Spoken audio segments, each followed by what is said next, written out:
Hey, welcome to another broadcast of The Weekly with me, Neff. Guys, we got some news, early reviews on the second Joker film that's actually due out in October. This is from The Hollywood Reporter. Let me read this article for you guys.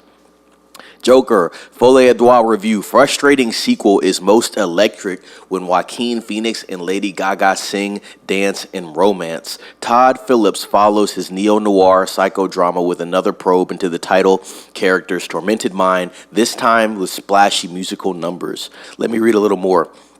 For a movie whose global box office exceeded $1 billion, Todd Phillips' gritty supervillain origin story, Joker, could not have been more polarizing. The pro-contingent, which includes this critic-appreciated, its glowering social realist spin and adventurousness in observing Batman lore while tethering it to a morally bankrupt view of contemporary America on the brink of anarchy, cracked open by class and wealth divisions. The detractors objected to its incel depiction of Arthur Fleck as a morally dubious, if not downright irresponsible attempt to find compassion for the kind of aggrieved masculinity that breeds gun violence.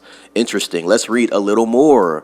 Let's see what we got here. The 2019 movie was a surprise winner of Venice Film Festival's Golden Lion, a prestigious honor rarely bestowed upon a major Hollywood studio blockbuster of that type.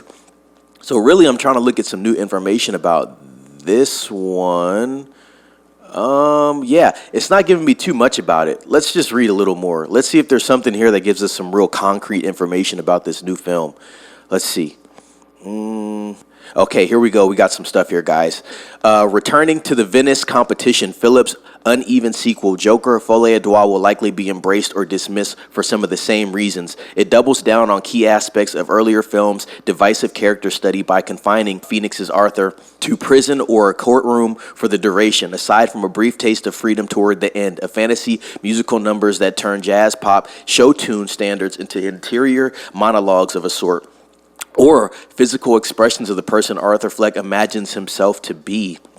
In blocking the Joker from his maniacal dissemination of mayhem on the Gotham City streets, the movie all but neutralizes him. Not to get too spoily, but even more than its predecessor, the sequel reduces the arch villain to a hollowed-out product of childhood trauma and mental illness, which means there's little we didn't learn last time. Even the dance interludes are carried over from Joker. So, with that being said, they're not giving too many spoilers away, but they're kind of giving you some insight on the film here. We had to dig for that in this article. They really go into the first movie. If you guys haven't seen that, I actually just recently saw the Joker, and then they go into the second movie and what they saw at the festival. So the only thing I have to say about this is, guys, I did recently watch the Joker.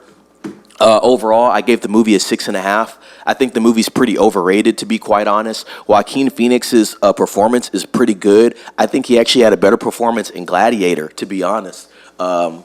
Yeah, to me, it's not the best depiction of the Joker. A lot of it is not lore accurate whatsoever. It seems like a lot of it is contrived for a screenplay, which they did well. But overall, the film itself is not that good. I gave it a 6.5. Like I said, story was kind of weak. I do like how it was shot. It is a time period piece set in the early 70s, I believe. And so if you're talking about aesthetics, yes, the tone and the aesthetic matches the time period. But other than that, there wasn't too many redeeming qualities to that film, in my opinion. I'm kind of on edge about this film.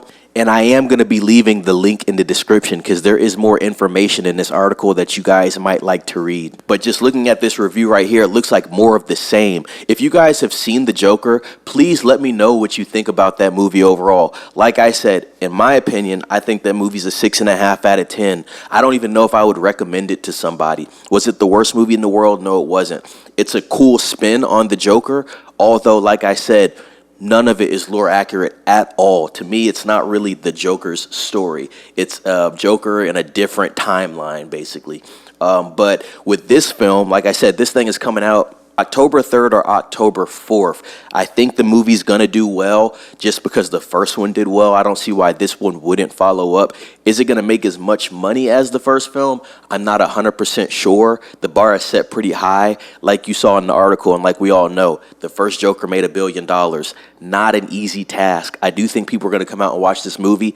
Is it going to cross the $1 billion mark? It could. I think the movie needs to be really good for that. Based off this article, they're saying that there's not too much going on different from the first film. So if people are fans of the first film, more than likely they will like this film. But if you're looking at that first film with a critical eye, you can see a lot of flaws in that film. I'm really interested to see what you guys think about this article overall, and if you're going to be seeing The Joker, Folie à Deux, which is the sequel to The Joker that came out in 2019. We're going to have Joaquin Phoenix and Lady Gaga on the big screen together acting. So I want to know what you guys think about that. I want to know if you guys are actually going to go see the movie. If you saw the first Joker, let me know in the comments what you thought about the first film. Other than that, that's all I got on this specific topic, guys. Like, subscribe, comment, ring the bell for notifications, share with a friend, and as always, be safe.